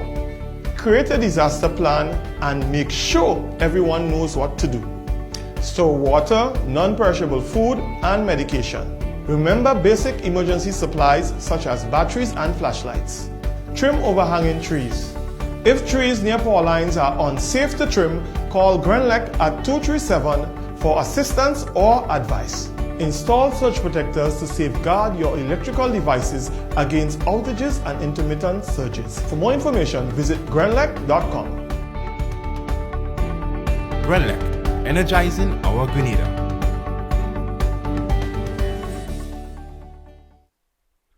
Alrighty, folks, we're back with the usual suspects for the last 16 minutes of tonight's Bung Away. And the last 16 minutes of the night, bung away. We have to look at the CCJ rulings on Guyana. Bev, could you speak up, Bev? Your audio is really, really low. Could you speak? I thought it was me, but I think Bev is... Really? Yeah. My audio is low. Yeah.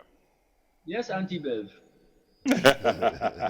And 16 minutes before the show finish, you tell me. Any better? Is that any better? It was genteel. Well, I am not going to attempt to try and fix it now. I'll just, and I'm not very good at shouting, you know, but I will try and. As you as an auntie, you can talk so. Yes, I am Auntie Bev. That's Auntie Bev. Mr. Martin. That's my sister's son. Yes. Okay. Yes, one of my sister's son.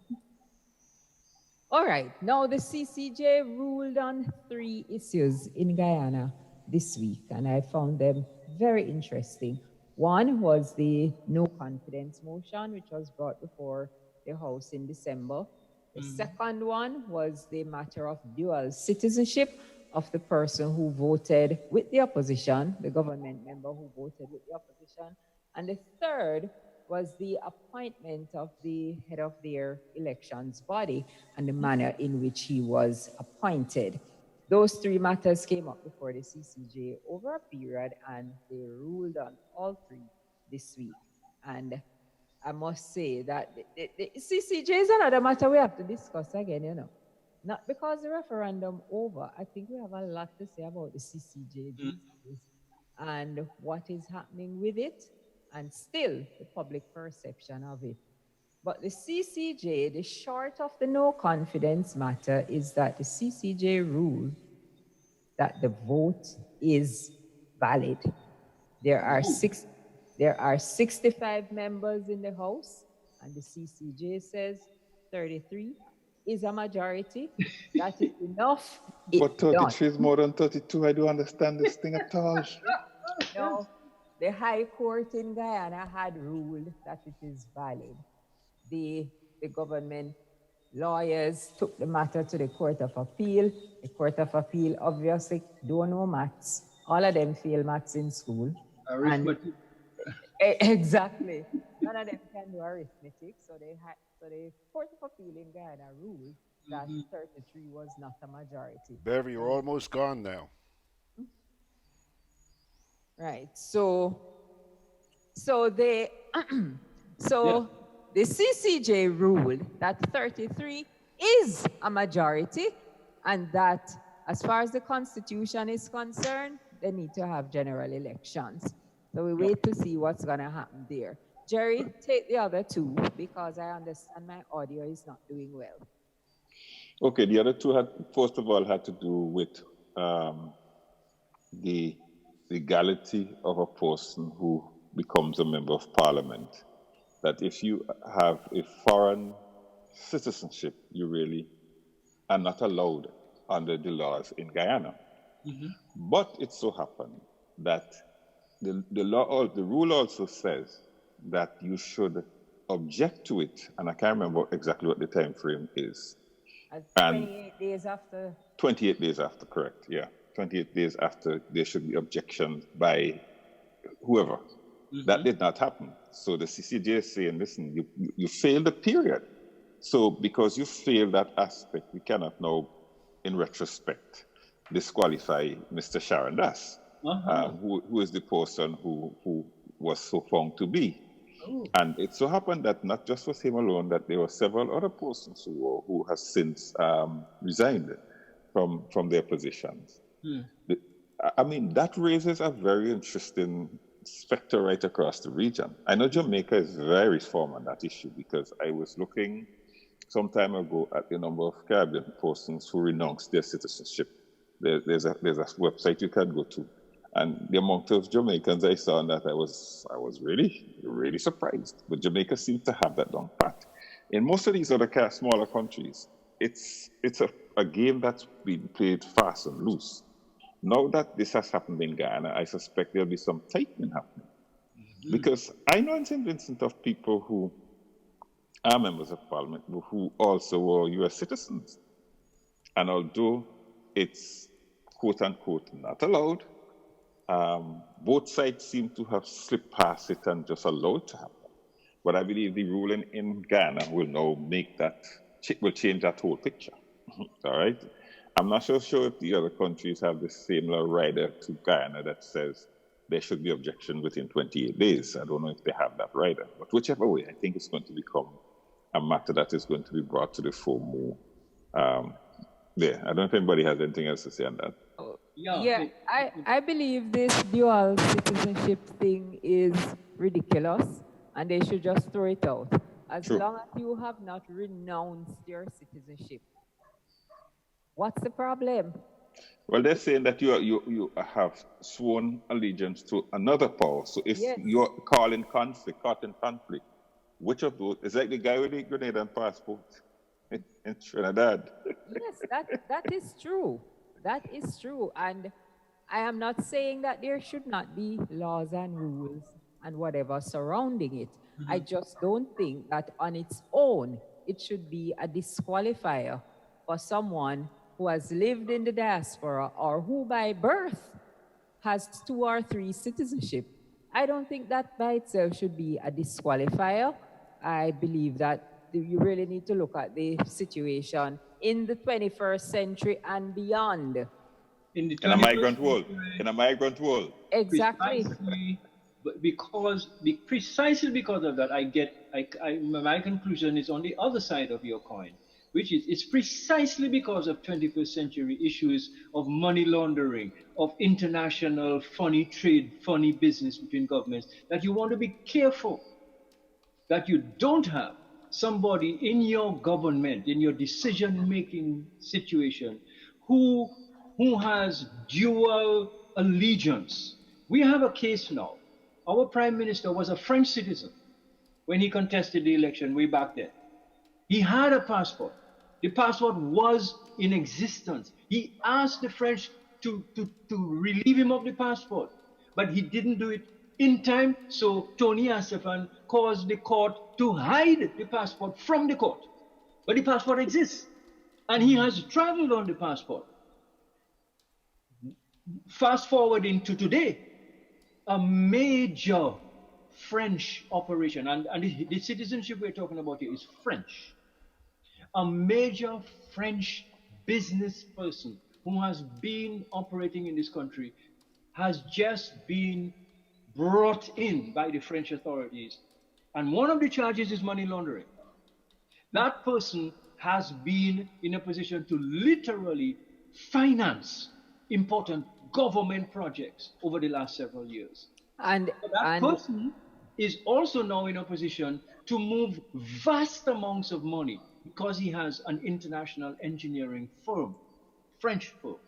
And so the question that arises is it more likely that a prime minister who happens to have dual French Dominica citizenship, who happens to have been in collusion and collaboration with a French citizen, who today is under investigation by the French for hiding money, is it not in our interest to make sure that that does not happen?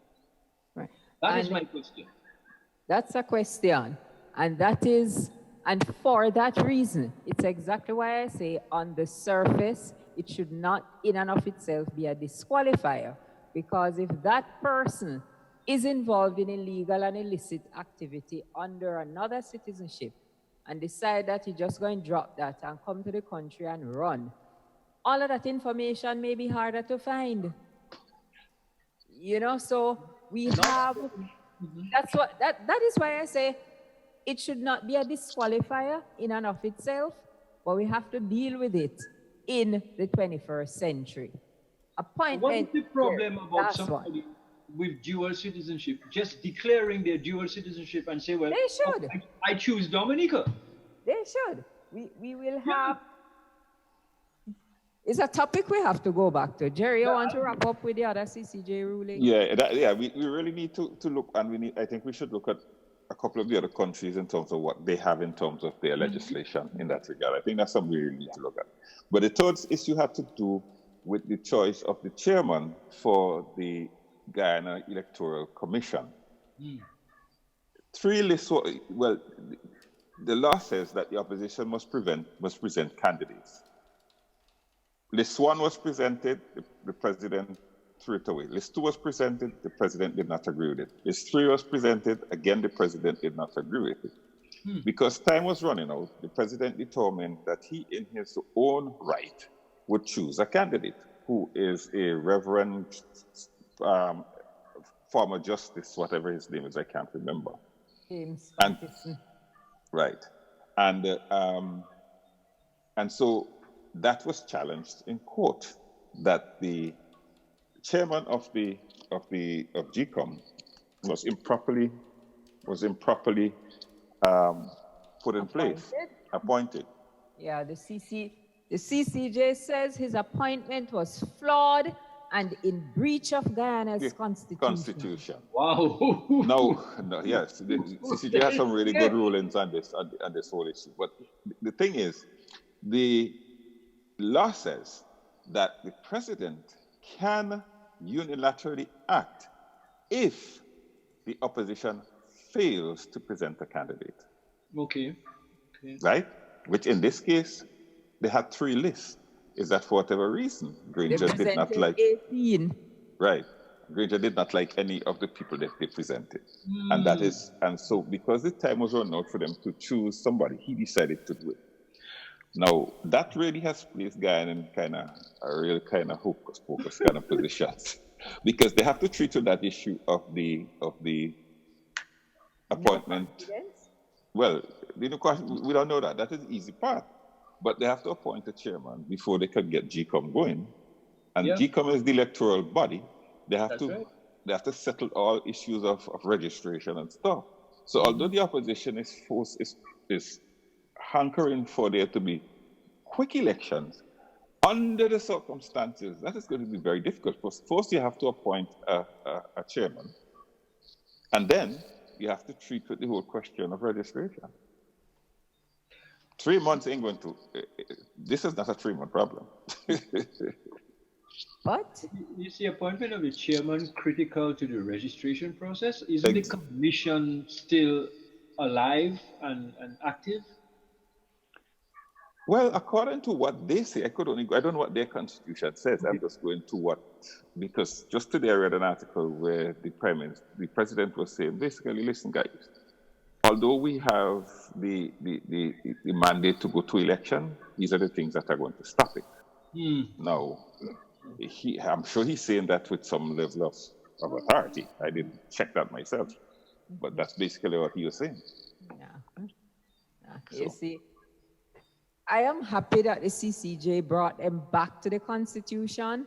The Constitution outlines how these things have to happen. That's right. So they better just abide by the Constitution and don't bother end up in another court matter because, you know, I think what has happened, and that brings me back to our own petition in St. Vincent and Grenada. And if you'll permit me, Madam Producer, to say this quickly, that we had the petitions, the judge threw out the petitioner's requests, all right?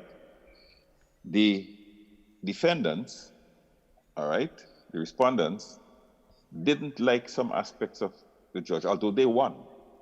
So they wrote 3 letters to the judge, who is now a former judge, to say, listen, you needed to explain these 2 issues. The judge has come back with some supplemental reasons for why he didn't treat with the aspects that they're asking for. This whole thing is just so convoluted, it's not fun. And when I look at Brexit, when I look at stuff like this, there are too many bright people out there who feel like they can skirt the edge of the law to get their way. And that's, the spirit of the law is no longer what matters to people today. The spirit, in the past, the old people operated on the spirit of the law. They know what this law was intended to do, and they respected that. Today, no, boy. Look you have in Congress in the United States of America that people are refusing to answer, claiming executive privilege, even when the Constitution does not permit them to do it. So our people are breaking the law, knowing what they're doing, because they're going to appeal to some legal thing. And so the whole question of the spirit of the law, the spirit of democracy, the spirit of all of that is gone. All that. There's no more respect for that. All the time. Yeah, we all the time. Folks, thank you very much for joining us for another edition Oh, George raises his hand. Yeah, so. George is raising his hand because I have the referee. I go on here for Bev. Bev, somebody posted something a little while ago, and I can't think of anybody better to answer this than you. Somebody named Carol Simon says, I thought Lewy instead of Mek We. In my mind, hold on. In my mind, Lewy is more authentically Grenadian, but I could be wrong. Bev, would you explain, since you're the person who came up with this name, would you explain how you arrived at Mek We Chat, please? First of all, the name was arrived at in consultation. There was no unilateral mean with the name. I threw it out to a few people and it bounced around and we came back with Mek We Chat. Carol Simon is perfectly right. Lewy is authentically Grenadian. So in Grenada, we would say Lewy Chat. But Mek We Chat is a cross-Caribbean program. Mm-hmm. So we don't want to say Lewy Chat and then these people in Dominica don't understand what we're talking about. We use a term which is Caribbean, Mek We Chat. So people will understand it and relate to it, but definitely it's not an authentic Grenadian saying because it's not a Grenadian program and we want to relate to everybody from Jamaica all the way down to Guyana and Belize. Yep. It's regional. Thank you very much. Ati, some news out of you just talked about this thing with somebody just sending me that Jacques Gadahardan detained by Gadakan has been detained by the gendarmes in Guadeloupe. You guys getting yourself in some big things, man. That's the gentleman I'm talking about. Yes, somebody just sent me it. Anyway, we got to wrap this up. On top of that, up. I see that tensions are rising now between the United States and Iran because Iran has shot down a U.S. drone. Yeah, that's not pretty either. Yeah. Okay, guys. We could wake up tomorrow morning and the world is a completely different place. But thanks again, everybody, for joining us for this edition of Mek We Chat.